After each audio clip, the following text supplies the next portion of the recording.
Did anyone ever think that the lion that this man had raised in his hands would one day be the cause of his death?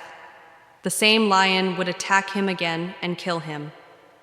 This heartbreaking incident is being shared with you today. Daniel Rourke had always been a man of showbiz. Not the kind you see on glittering Hollywood stages, but the kind that rolls into town in a rusted caravan and leaves behind popcorn-stained memories. For over 25 years, he worked as an animal trainer in the Ramirez family Circus, a small but beloved traveling show known for its acrobatics, elephants, and of course, its lions. It was on a rainy October morning, parked behind a gas station outside Tulsa, Oklahoma, when Daniel first laid eyes on the cub that would change his life. Born weak and abandoned by its mother in the circus's makeshift menagerie, the tiny lion was no bigger than a house cat and barely breathing. "She ain't gonna make it," muttered Hank, the head handler, as he lit a cigarette beside the trailer. But Daniel saw something different. Maybe it was the glint of defiance in the cub's half-closed eyes, or the way it clawed weakly at his shirt when he picked her up.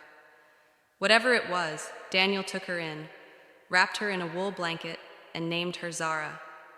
He fed her with a baby bottle warmed under his armpit, massaged her frail limbs daily, and slept with her curled against his chest on freezing nights when the heaters failed.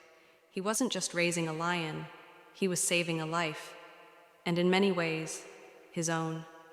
Daniel was nearing 50, divorced twice, estranged from his only daughter, and aching from old stunts and colder regrets.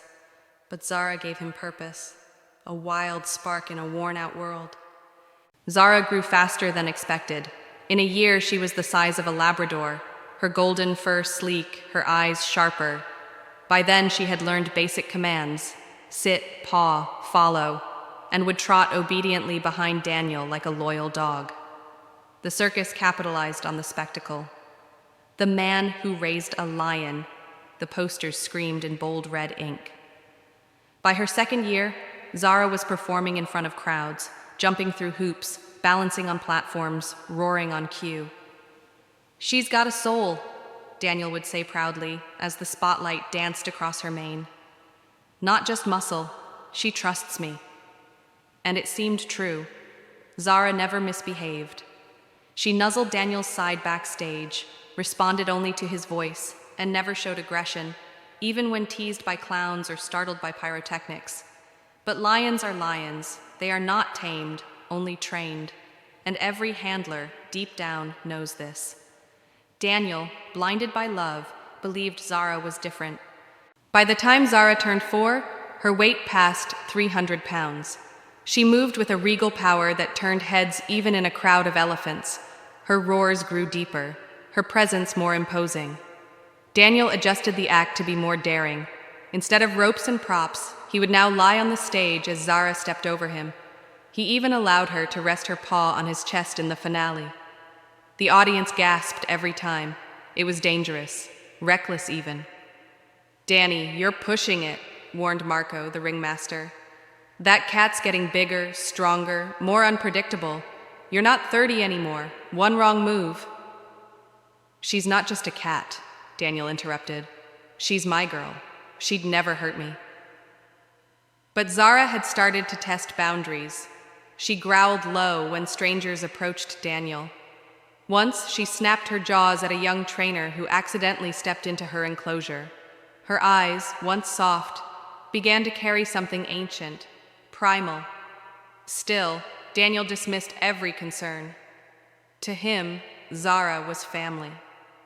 He ignored the growing whispers among the crew. He laughed off insurance warnings. He even refused a transfer when offered a safer role managing younger cubs. He needed Zara.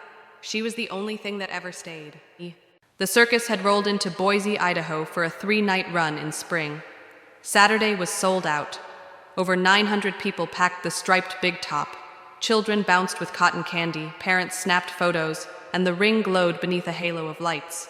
Daniel, now 53, limped slightly from an old fall, but looked sharper than ever in his red jacket and polished boots. Zara waited in her cage, calm but pacing. As the band struck up and the announcer bellowed, "Prepare to witness the unbreakable bond between man and beast," Daniel stepped into the ring. Zara followed, majestic under the lights. Her coat shimmered. Her muscles rippled as she padded beside him. The crowd roared. The act began smoothly. She jumped, bowed, sat on cue. Daniel kissed her forehead to applause. Then came the final moment, the trust fall, as he called it. Daniel lay down, arms out, inviting Zara to step over him. She hesitated. Just a second. No one noticed, except Daniel. Her eyes didn't look at him the way they used to. Her ears pinned slightly back. Her tail twitched. "Zara," he said softly. "It's okay, girl." She stepped forward. The paw landed on his chest, but instead of pausing, she pressed down. Hard. Daniel grunted, a mix of surprise and pain. Then her second paw slammed down. The crowd gasped. A few thought it was part of the act. Daniel's hand shot up, a signal the crew had never seen before. His mouth opened, but no words came out. Zara lowered her head, not to nuzzle, but to bite.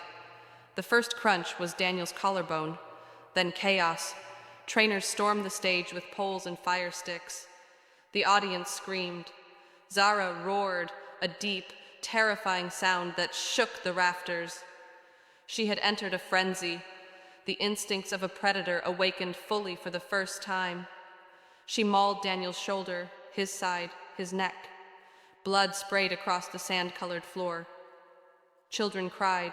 Parents shielded eyes. It took nearly a full minute to drag Zara off, using electric prods and ropes. By then, Daniel wasn't moving.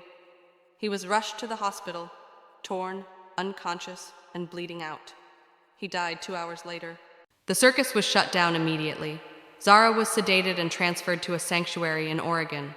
There was debate over whether she should be euthanized, but public outcry saved her life. She was doing what lions do, one animal behaviorist told the press. The mistake wasn't hers, it was ours.